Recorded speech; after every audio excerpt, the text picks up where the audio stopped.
আজকে আমরা নবম শ্রেণীর জীবন ও জীবিকা বইয়ের 89 এবং 90 পৃষ্ঠার কাজের সমাধান। তো প্রথমে আমরা শুরু করব 89 পৃষ্ঠা দিয়ে।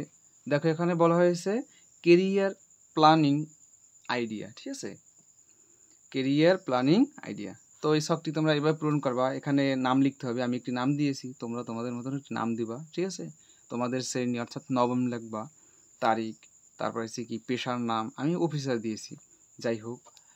এরপর দেখো স্বপ্নের কেরিয়ার, আমি এখানে দিয়েছি সাইবার সিকিউরিটি অফিসার, আর এখানে প্রযুক্তিগত দক্ষতা, ঠিক আছে?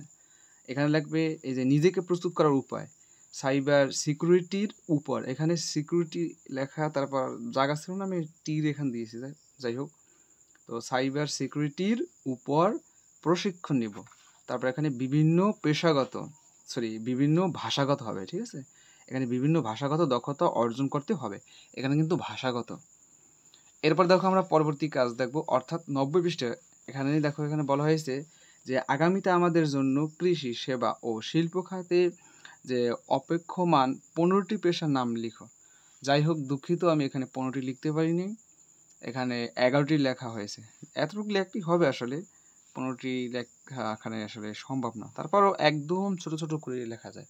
তা আমি মনে করি এখানে 15টি দিলি, মানে অর্থাৎ যে 11টি দিয়েছি 11টি তোমাদের লিখলেই হবে।